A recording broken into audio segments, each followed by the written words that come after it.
Sebuah kejadian yang kurang mengenakan baru saja dialami oleh aktor muda berbakat Verrell Bramasta. Ya, seperti diketahui, putra pertama dari Vena Melinda itu baru saja menghabiskan waktu luangnya di Bali bersama para kerabat terdekatnya.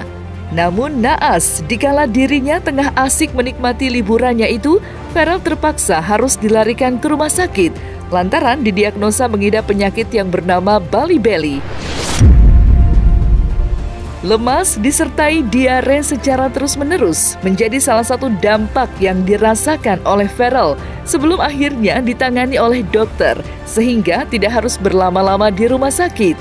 Dan sepulangnya di Jakarta, meski sudah beraktivitas kembali seperti biasa, Verrell yang ditemui di salah satu acara mengaku masih belum fit 100% dari sakit Bali Belly yang ia deritanya.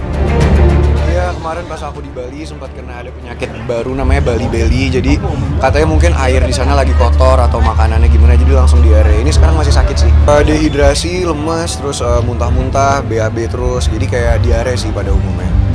Saya selalu wanti-wanti sama Verrell, kamu juga harus bisa ngimbangin badan kamu karena kan mesin aja ada batasnya gitu loh. Apalagi badan kita harus jaga kesehatan, makannya, istirahatnya harus cukup. Saya bilang nggak bisa diforsir semuanya harus kamu kerjain dalam satu waktu yang bersamaan. Ya mudah-mudahan ini pembelajaran buat Verrell. Udah cek ke dokter, jadi harus banyak isi mineral, harus diinfus, harus istirahat.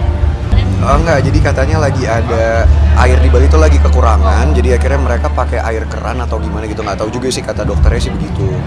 Oke, obat-obatannya gimana? Makan gorengan, nggak boleh yang manis-manis, pokoknya nggak boleh pedes-pedes, kayak orang diare pada umumnya sih. Lemes sih, makanya ini kurang fit nih, harus cepat-cepat balik. Terkait penyebaran penyakit Bali Belly, kini memang sedang menjadi perbincangan para turis yang pernah berlibur serta gemar mencicipi berbagai hidangan khas Bali. Nama penyakit itu langsung menjadi perhatian, terlebih usai postingan Verrell Bramasta yang harus terkapar di meja perawatan rumah sakit hingga harus mendapatkan perawatan khusus. Lantas, seperti apakah penjabaran dokter spesialis virus tentang apa yang sebenarnya penyakit Bali Belly itu sendiri? Bali Belly adalah suatu, sebenarnya istilah aja ya, istilah penyakit gangguan infeksi saluran pencernaan pada orang-orang yang habis atau sedang liburan di Bali gitu. Tapi kalau bahasa medisnya traveler's diarrhea. Jadi diare atau gangguan pencernaan, infeksi pencernaan ya, disebabkan oleh biasanya turis gitu yang pergi ke suatu tempat.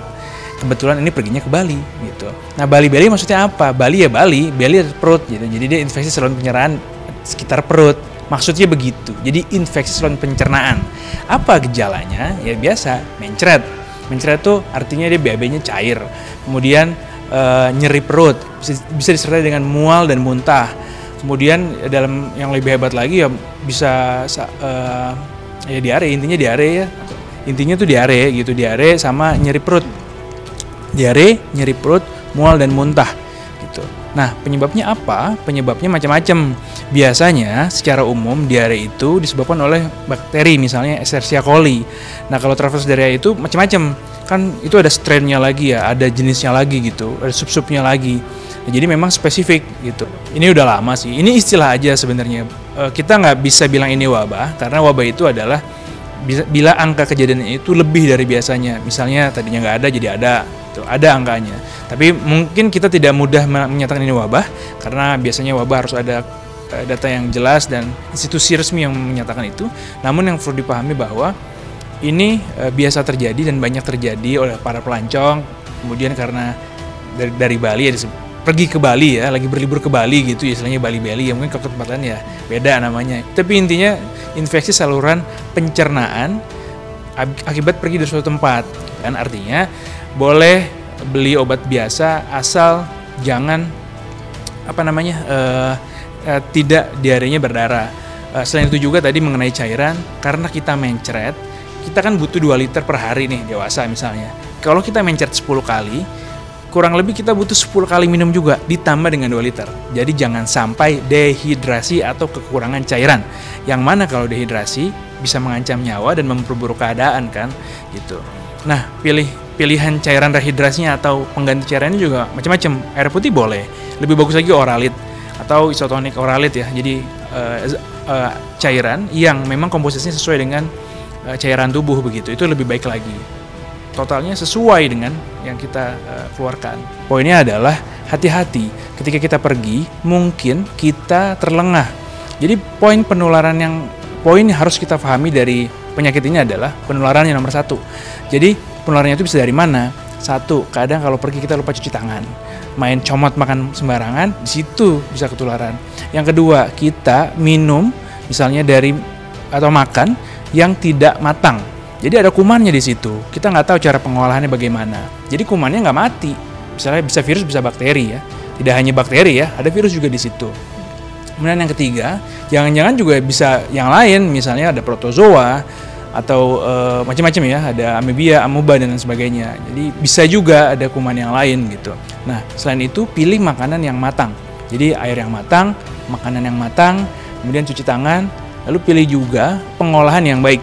Barangkali pengolahannya kurang baik, kurang higienis, terus apalagi misalnya minum es, penyajiannya dengan es yang nggak tahu batu esnya dari mana, itu juga bisa gitu. Karena kan ada beberapa penjual, kita tahu itu jual batu es yang dibangun atau dibuat ya, batu esnya itu dari es yang tidak bersih atau tidak hygiene. Nah, itu bisa ada bakterinya di situ. Nah, kemudian selanjutnya adalah biasanya tercemar gitu. Kadang kita kan makan lagi kuliner, pengen nyobain makanan aneh-aneh gitu. Nah, ini bisa tercemar, seafoodnya tercemar, kemudian kita nggak cuci tangan, dan tempat yang kita makan juga, jangan-jangan piringnya bisa juga nggak bersih, gelasnya nggak bersih.